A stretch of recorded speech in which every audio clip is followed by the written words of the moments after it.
dedicated to Eastern and Southern Kentucky. This is WYMT Mountain News This Morning.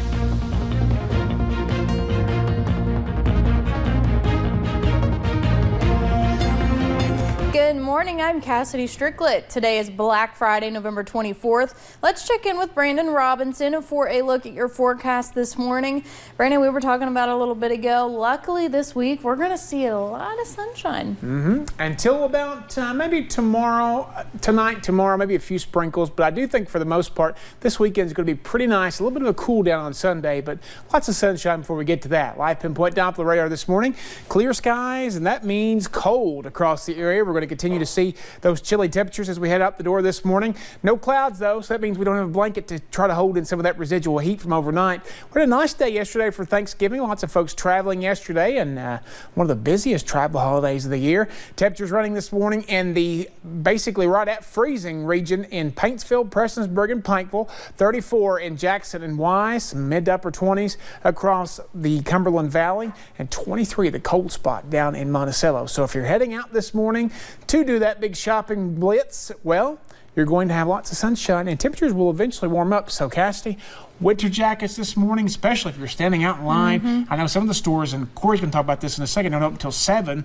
At the store he's at open at 6. But if you're standing outside, it's still going to be cold. So make sure that you're bundling up. You can shed that later, but keep it on for now. Absolutely. And if you're heading out to work, unfortunately, if you have to work and you're heading out, you want to bundle up too. And you might actually see a little more traffic on your morning commute if you have to work today, as hundreds of people flock to the local stores. Right. WYMT's Corey McCauley joins us now live from Pikeville with how Black Friday shopping is going where he is. Corey, how is it going? Yeah, Cassidy, Rural King opened their doors about 30 minutes ago, and so far plenty of shoppers here this morning to get those good deals, and officials here expect there will be hundreds coming out this morning. Now, if you're in the area, this is not the only place to come. There are several stores opening early. Walmart, Staples, and Sears open their doors at 7 this morning, so if you're in the Pikeville area, you can go check those places out. And officials say when it comes to Black Friday, it is all hands on deck to get ready for shoppers. I sell a lot of large items, so I need to have ways to load them and get people out of here in a timely fashion. And so when you get your team together and you prepare and you realize, over the course of, a couple of weeks, what you're going to face, what you're going to go up against, because your sales are going to probably quadruple in one day. Now here at Rural King, there are about 70 employees ready to help shoppers. Todd Perigo, manager, says they have several large items that people buy, so they want to make sure people can get out in a timely manner. And looking around, I can see several people in the aisles. They're checking out the deals, making sure that they can snag those and be the first one to get them. Tonight at 6, I'll have a full story on the Black Friday shopping. Cassidy, back to you. All right. Thank you so much for joining us this morning, Corey. I know you will have much more later this evening. Meanwhile, some experts say this could be a make or break holiday shopping season for many U.S. retailers. Surveys show that for the first time, online bargain hunting has become the top choice for most consumers. In another first, more people say they will shop online than in retail chains such as Walmart or Target. Brick and mortar stores have already had a record number of closings this year, and bankruptcies are up 31%. Thanksgiving traditions begin around the dinner table, but for one church, the food goes directly into boxes. WYMT's Taylor Upchurch joined Bowman Memorial United Methodist Church in Perry County as they loaded their trucks for the holiday.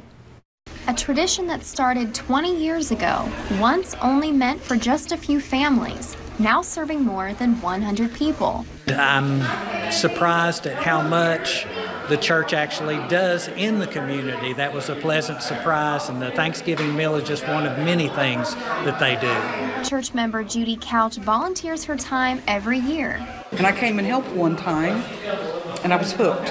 Hoping the community sees why the mission became a tradition. Got men and boys that load them up and take them and deliver them, and they enjoy that. That's very rewarding because people appreciate. A church family who celebrates not only by eating, but by giving. It's worth giving up a day to do. I love doing this. I love doing this. Sharing home-cooked meals with the community. It lets people know that they're not alone in this world, that there are people out there who care about them. There's a God in heaven who cares about them, and that they are not forgotten. Remembering it is the people that make the holiday. In Perry County, Taylor Upchurch, WYMT Mountain News. Church members delivered 150 Thanksgiving meals yesterday.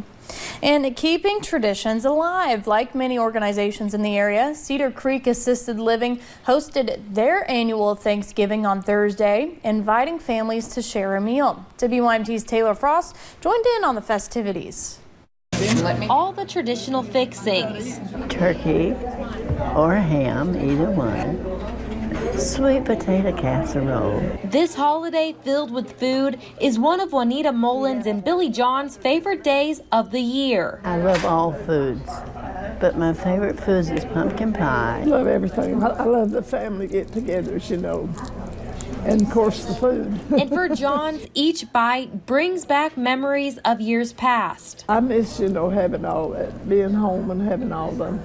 Because I always cooked a lot and I enjoyed that. Sitting around the table, Mullins shared stories with her friends about crowding around the table with her family. While it looks a bit different this year, I'm very thankful and very blessed that they have done me a Thanksgiving dinner for me. officials tell me they want their residents to feel at home, so they host these holiday events each holiday. You know, the longer it becomes more like my family. Well, it is my family now, away from home. Bringing strangers together and families closer, giving everyone a reason to be thankful. In Pike County, Taylor Frost, WYMT Mountain News.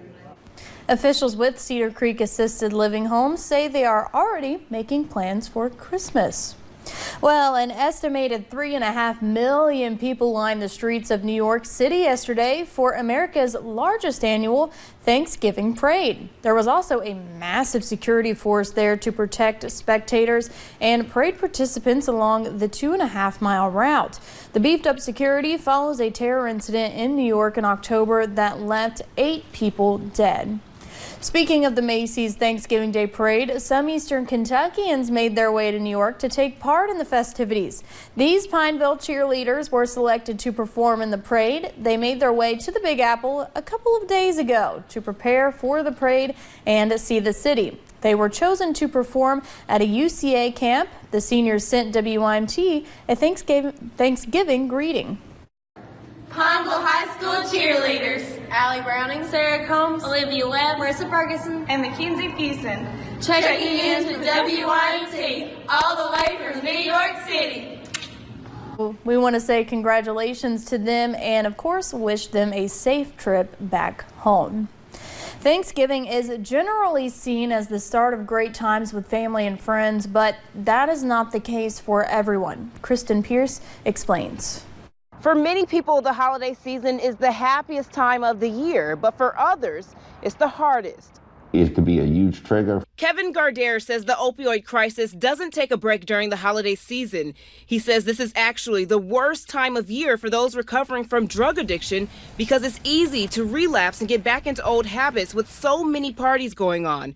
And Kevin knows this from firsthand experience. The executive director of development at Bridge House Grace House used to be an alcoholic. Everyone knew I was an alcoholic and addict except me.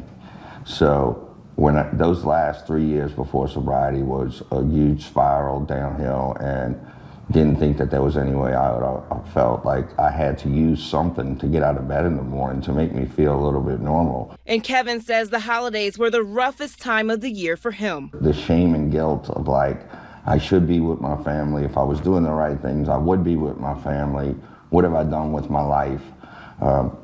In the recovery community, we call hurricane season the time from Thanksgiving until the end of Mardi Gras. Right now, the country is in the midst of an opioid overdose epidemic. President Donald Trump declared the opioid epidemic a public health emergency, and here's why. According to the National Center of Health Statistics, more than 64,000 people died last year because of drug overdoses. That's a number Kevin is working to drive down, especially during the holidays. You just know it could be a difficult time for them and know that they might have to leave the get-together in order to maintain their sobriety, knowing that, you know, you can't do it alone and you really don't have to. Bridge House Grace House hosted a Thanksgiving dinner the Sunday before Thanksgiving. Today, the YMCA dropped off meals to residents, and the House of Blues also feeding people today. Kristen Pierce, Eyewitness News. Coming up on Mountain News this morning, we head to the theater to see which movie the Plugged In crew is reviewing this week. If your fridge is as stuffed today as your belly was yesterday, I'm guessing you're going to be eating lots of leftovers. So let me show you a way to jazz them up. There's lots of leftovers in my fridge, and if you got those and the forecast looking pretty good, no leftovers there. I'll have that for you coming up here in just a few minutes.